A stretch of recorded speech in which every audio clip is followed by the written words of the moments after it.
Uh-oh. J.J. Abrams' Bad Robot closing L.A. office as Warner Brothers deal scales back. Yeah, Zaslav put the kibosh on that mega deal that Abrams had. I mean, he was closing in on DC and all that, but as bad as things have turned out, we probably dodged quite the speeding bullet on that one. You know.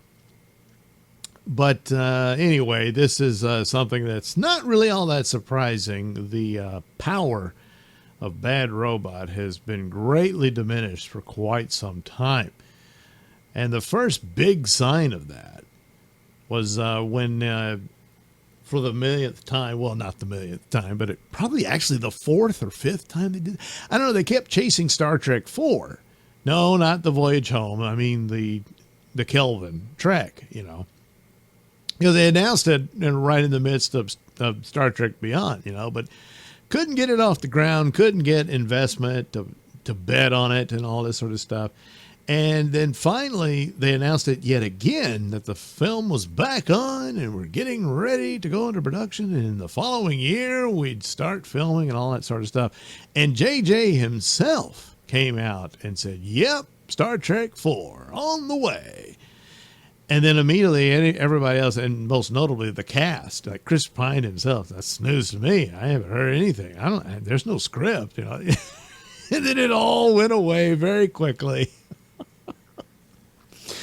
Yeah, and it's just, but for the fact that JJ himself put his name out there and this sort of humiliation happened, I was like, whoa. Yeah. Because he had carte blanche for quite a while and no more. Because he just isn't the second coming of Steven Spielberg, as he was kind of ballying about for a while there, you know. And when you look at all the projects and whatnot, there's an awful lot of hype about the guy and everything. But in reality, not only has he never made his Jaws, he hasn't even made his Duel yet. Yeah. He's got a lot of projects that pose like things like that, but never really sealed the deal. And of course, when he explains his mystery box theory, well, it all makes sense. He never really finish.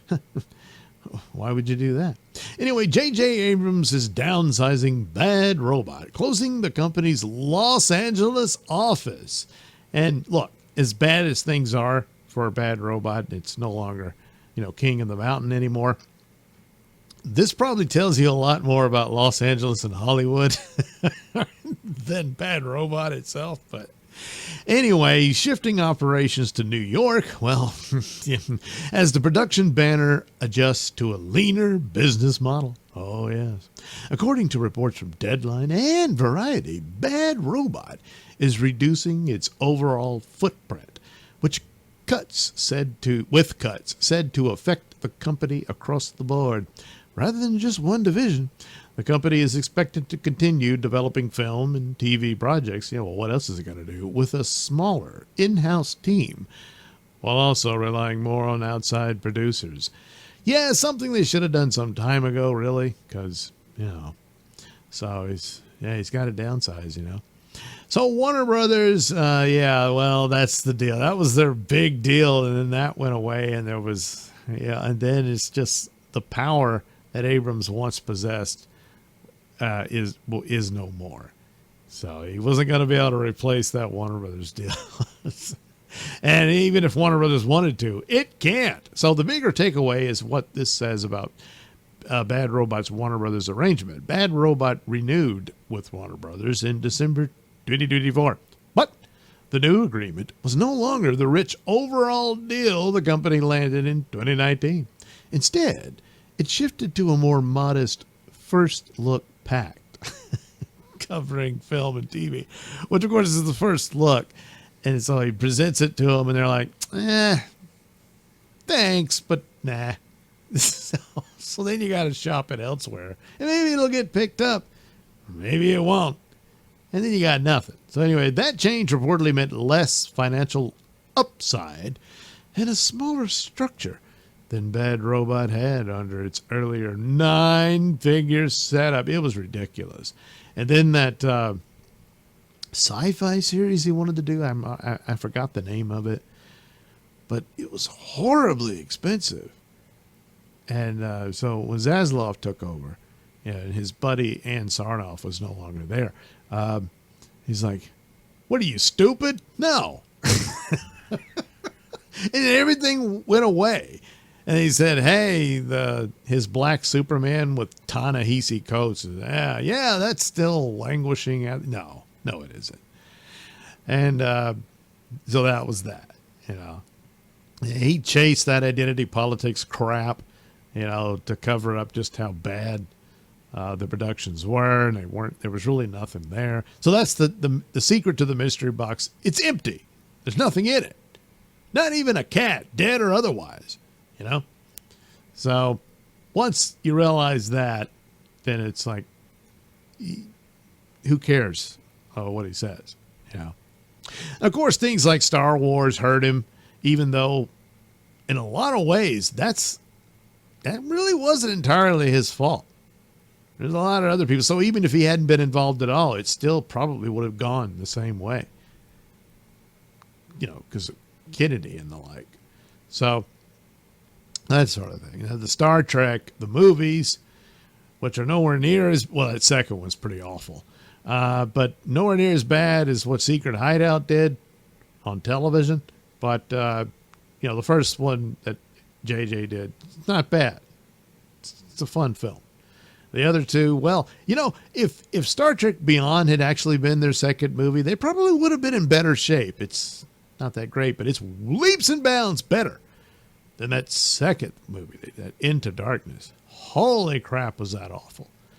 And then of course, the Star Wars debacle. And that's it, And so anything to do with bad. And still, some of these guys still. Now, Matt Reeves seems to be the last survivor of that crowd because his Planet of the Apes movies are really good.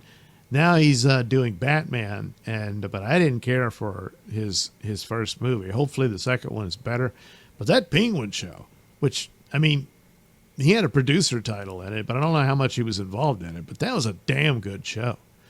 And if the Batman Part 2 is like that, then you really got something there. But he's like the last man standing out of this crowd who seems to have been the most skilled and talented of them. Damon Lindelof, boy, has he gone flat. And the thought that he gets another DC project after what he did to Watchmen is incredible. So he's involved in that Lantern series, and I'm like, jeez.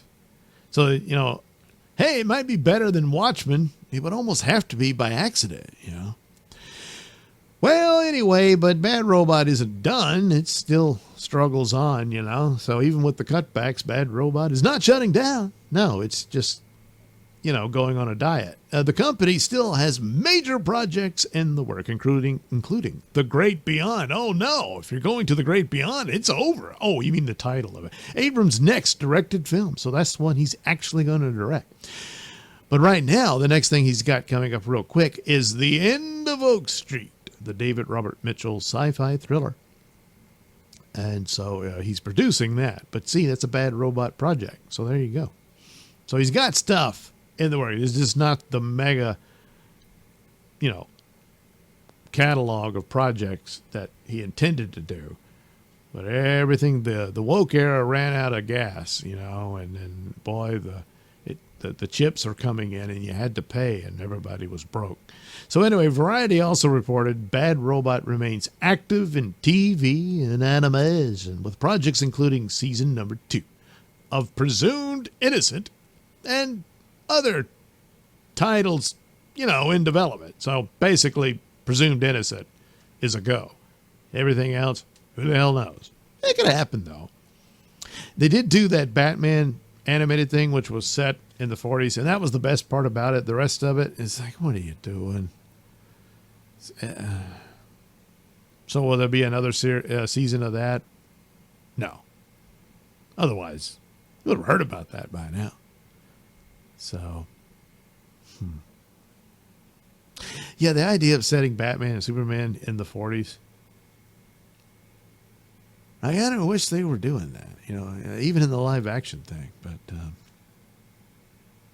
I don't know. Guess it's not happening. Tried everything else. Well, there you go. How the mighty have fallen. Well, he's still there though. Don't count him out just yet. But he's not the big Kahuna he once was. And once you've seen The Emperor Has No Clothes, well, you cannot unsee it. And that's the deal. So, I don't know. Will Oak Street be good? I mean, he's only producing it, so I guess that depends on, what's his name, the Mitchell guy directing it and whatnot. But then he's got his Great Beyond movie. But boy, that's almost like a send-off movie, with a title like that. But I don't know. It's probably another sci-fi thing. Well, he'll do that. But probably their best bet is, just outsource. There's probably some other project out there that might even be brilliant. And as long as you don't mess with it, and you just slap your banner on it and take credit for it, even though you really didn't do a whole lot, except, help them get distribution. So, it's important. And then that would be their best bet as far as just the basics of managing a production studio. So, you could say it's a smart move. It's the only move. He can't maintain what it was because, somebody finally opened the mystery box and found out there was nothing in it.